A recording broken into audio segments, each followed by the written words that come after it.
Assalamualaikum warahmatullahi wabarakatuh. Perkenalkan, nama saya Destiana Ardita, NIM 18231116. Saya dari Pendidikan IPA 2018. Pada hari ini saya akan mempresentasikan hasil proposal penelitian yang berjudul Dampak Pembelajaran Daring terhadap Prestasi Belajar IPA Siswa kelas 8 SMP Negeri 3 Kota Sungai Penuh di masa pandemi COVID-19. Pembahasan yang pertama yaitu tentang latar belakang. Di sini saya mengambil dua topik, yaitu virus corona atau COVID-19 dan juga pembelajaran daring atau pendidikan jarak jauh. Nah, untuk virus corona ini sendiri, seperti yang telah kita ketahui bahwa virus corona atau COVID-19 ini telah berdampak bagi seluruh masyarakat dan bagi sektor pendidikan di Indonesia. Hal ini telah diakui oleh UNESCO bahwa wabah virus corona ini telah berdampak terhadap sektor pendidikan. Nah, sejak diterbitkannya Surat Edaran Nomor 4 Tahun 2020 dari Menteri Pendidikan dan Kebudayaan Nadiem Anwar Makarim tentang pelaksanaan kebijakan pendidikan dalam masa darurat penyebaran coronavirus disease atau COVID-19, proses belajar dari rumah dilaksanakan dengan ketentuan sebagai berikut, yaitu belajar dari rumah melalui pembelajaran daring atau jarak jauh dilaksanakan untuk memberikan pengalaman belajar yang bermakna bagi siswa, tanpa terbebani tuntutan menuntaskan seluruh capaian kurikulum untuk kenaikan kelas maupun kelulusan. Belajar dari rumah dapat difokuskan pada pendidikan kecakapan hidup, antara lain mengenai pandemi COVID-19. Aktivitas dan tugas pembelajaran belajar dari rumah dapat bervariasi antara siswa sesuai minat dan kondisi masing-masing, termasuk mempertimbangkan kesenjangan akses atau fasilitas belajar dari rumah. Yang terakhir, bukti atau produk aktivitas belajar dari rumah diberi umpan balik yang bersifat kualitatif dan berguna dari guru, tanpa diharuskan memberi skor atau nilai kuantitatif. Maka dapat disimpulkan bahwa pendidikan merupakan usaha sadar dan sistematis yang dilakukan oleh orang-orang yang disertai tanggung jawab untuk mempengaruhi peserta didik agar mempunyai sifat dan tabiat yang sesuai dengan cita-cita pendidikan. Pada kondisi ideal, pembelajaran IPA itu seharusnya dilaksanakan secara offline, karena tidak semua pembelajaran IPA itu menjelaskan tentang teori. Bahkan 50% dari pembelajaran IPA itu adalah praktikum atau praktek ke laboratorium. Jadi seharusnya pembelajaran IPA ini dilaksanakan secara offline atau tatap muka untuk praktikumnya.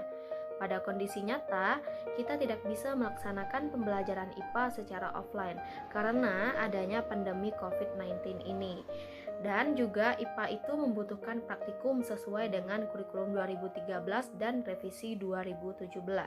Setelah mengetahui kondisi ideal dan kondisi nyata pada latar belakang, tentunya kita bertanya masalah dari penelitian ini. Masalah dari penelitian ini yaitu di mana pembelajaran IPA sekarang dilaksanakan secara daring seutuhnya dan pembelajaran tersebut tidak efektif untuk peserta didik.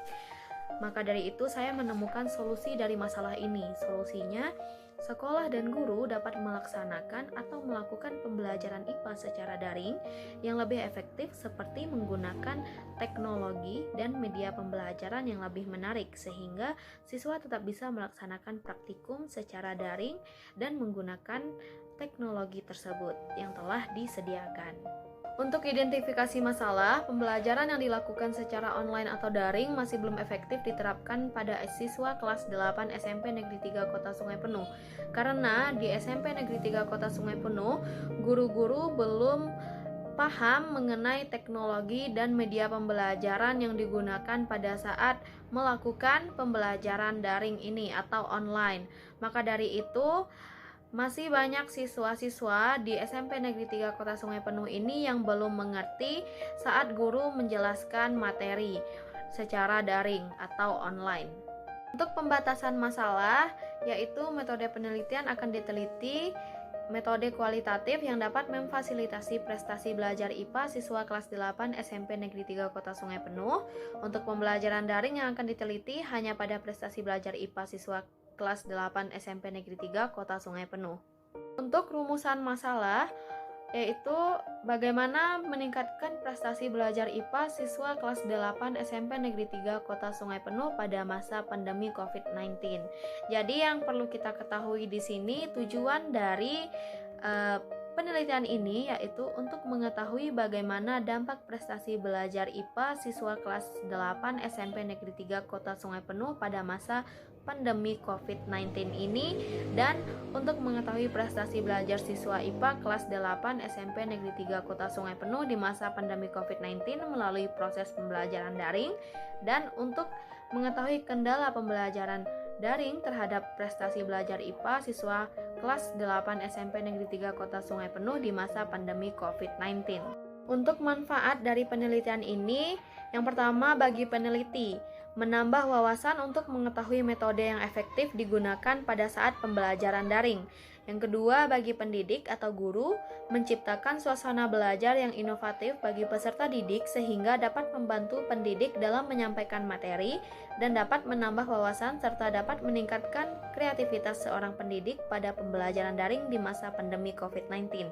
Yang ketiga, bagi peserta didik atau siswa, membantu peserta didik untuk belajar secara mandiri, meningkatkan penguasaan materi dalam proses belajar mengajar pada masa pandemi COVID-19 sehingga dapat mempengaruhi prestasi dan hasil belajar peserta didik. Melatih peserta didik untuk tanggap dalam menyelesaikan permasalahan yang terjadi di sekitar, menambah semangat peserta didik. Bagi peneliti lain, manfaatnya sebagai sumber ide dan referensi untuk penelitian. Ada 3 penelitian yang relevan yang berkaitan dengan judul penelitian saya, yaitu yang pertama dari penulis Mahmudatul Hasanah pada tahun 2019 dengan judul penelitian Dampak Pembelajaran Daring Terhadap Prestasi Belajar IPS pada Siswa Kelas 4 di SD Tahfiz Ar-Risalah, Kecamatan Bandungan, tahun pelajaran 2019-2020. Yang kedua ada dari Ahmad Khairuddin pada tahun 2020 dengan judul penelitian Pengaruh Pembelajaran Online Terhadap Prestasi Siswa Kelas 5 dan 6 MI Ma'arif Gedangan, Kecamatan Tuntang, Kabupaten Semarang, tahun ajaran 2020-2021. Dan yang terakhir dari Wiwi Mulyani pada tahun 2019 dengan judul penelitian Pengaruh Pembelajaran Berbasis E-Learning Terhadap Hasil Belajar Siswa pada Konsep Impuls. Untuk kajian teori dibagi menjadi 3, yaitu pembelajaran daring, teknologi dan media pembelajaran, serta prestasi belajar IPA. Yang pertama itu pembelajaran daring, di mana pembelajaran daring ini menurut Laila Sari dan kawan-kawan pada tahun 2016 di halaman 6 dalam jaringan selanjutnya disingkat dengan daring. Istilah untuk menggantikan online yaitu pertemuan maupun komunikasi yang dilakukan melalui jaringan internet. Pada pembelajaran daring ini merupakan pembelajaran yang memanfaatkan teknologi informasi dan komunikasi yang sudah maju. Jadi pembelajaran daring bisa didefinisikan sebagai bentuk pendidikan jarak jauh yang penyampaian materinya dilakukan lewat internet secara sinkronus atau asinkronus. Nah, pembelajaran daring ini biasanya dikenal dengan e-learning, pembelajaran virtual, pembelajaran dengan mediasi komputer, pembelajaran berbasis web, dan pembelajaran jarak jauh. Selanjutnya, prestasi belajar IPA, di mana yang telah kita ketahui prestasi merupakan hasil yang dicapai seseorang atau kelompok atas kegiatan yang telah dilakukannya. Tanpa sebuah kegiatan, prestasi tidaklah hanya dapat dicapai. Pada dasarnya, prestasi dan hasil belajar itu sama. Artinya, dalam prestasi belajar terdapat hasil belajar. Prestasi ini dinyatakan dalam nilai rapor atau indeks prestasi yang diperoleh berdasarkan hasil pengukuran proses belajar. Ada 3 tujuan dari prestasi belajar ini. Yang pertama, untuk mendapatkan pengetahuan. Yang kedua, penanaman konsep dan keterampilan. Penanaman konsep ini memerlukan keterampilan, baik keterampilan jasmani maupun keterampilan rohani. Yang ketiga, pembentukan konsep. Nah, jadi pada pembentukan sikap mental dan perilaku anak didik, tidak akan terlepas dari soal penanaman nilai-nilai. Dengan dilandasi nilai-nilai, anak didik akan dapat menumbuhkan kesadaran dan kemampuan untuk mempraktekkan segala sesuatu yang sudah dipelajari. Selanjutnya, kerangka berpikir. Pada kerangka berpikir ini yang pertama, pembelajaran daring, teknologi dan media pembelajaran, dan prestasi belajar IPA. Di mana pada pembelajaran daring yaitu pertemuan maupun komunikasi yang dilakukan melalui jaringan internet. Pembelajaran daring merupakan pembelajaran yang memanfaatkan teknologi informasi serta komunikasi yang sudah maju dan efektif digunakan. Seperti contohnya, guru dapat menyampaikan materi melalui grup WhatsApp atau Zoom Meeting, Google Classmeet, dan PPT animasi dan lain-lain sebagainya. Nah, internet ini sangat membantu dan mempunyai peranan sangat penting karena di masa pandemi ini dunia pendidikan bisa tetap berjalan. Teknologi dan media pembelajaran yang menarik dapat meningkatkan prestasi belajar IPA siswa kelas 8 SMP Negeri 3 Sungai Penuh. Penelitian ini, jenis penelitian yang saya gunakan adalah penelitian deskriptif, dan untuk pendekatan penelitiannya saya menggunakan pendekatan kualitatif.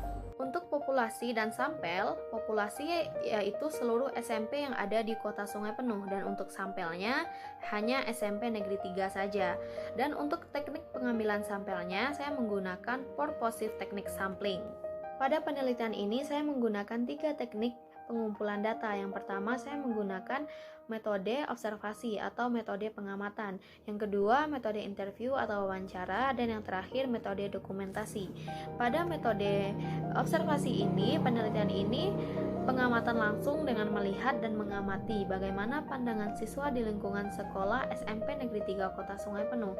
Untuk metode wawancara, saya melakukan wawancara di mana memperoleh keterangan untuk tujuan penelitian dengan cara tanya jawab sambil bertatap muka antara pewawancara dengan responden atau orang yang diwawancarai, atau tanpa menggunakan pedoman wawancara. Dalam penelitian ini, peneliti melakukan wawancara terhadap informan.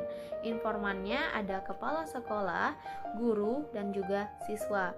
Untuk metode dokumentasi ini metode yang digunakan untuk menelusuri data historis. Jadi metode ini untuk memperoleh data yang didokumentasi seperti mengenai sejarah berdirinya sekolah tersebut atau SMP Negeri 3 Kota Sungai Penuh tersebut, letak geografis dari SMP tersebut, keadaan guru tersebut dan karyawan, serta keadaan siswa serta sarana dan prasarana yang ada di SMP Negeri 3 Kota Sungai Penuh. Untuk teknik pengumpulan data ada validitas internal, validitas eksternal, serta reliabilitas. Untuk teknik analisis data dibagi menjadi 4. Yang pertama, pengumpulan data. Yang kedua, reduksi data atau pengolahan data. Yang ketiga, penyajian data. Dan yang keempat, penarikan kesimpulan.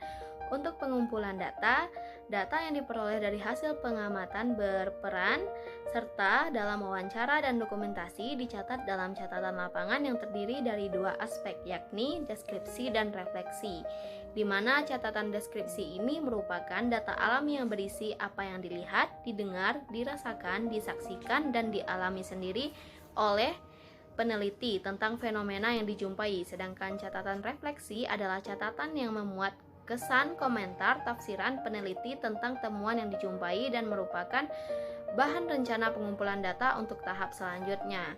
Nah, untuk reduksi data ini bagian dari analisis data yang suatu bentuk analisis yang menajamkan, menggolongkan, mengarahkan, membuang data yang tidak diperlukan dan mengorganisasi data sehingga kesimpulan final dapat diambil dan diverifikasi. Untuk penyajian data, ini untuk menyederhanakan informasi yang kompleks menjadi data yang sederhana sehingga lebih mudah untuk dipahami. Untuk yang terakhir, penarikan kesimpulan, usaha untuk mencari atau memahami makna keteraturan. Sekian presentasi hasil proposal penelitian dari saya. Maaf jika ada kesalahan dan kekurangan dalam presentasi ini. Saya ucapkan terima kasih dan assalamualaikum warahmatullahi wabarakatuh.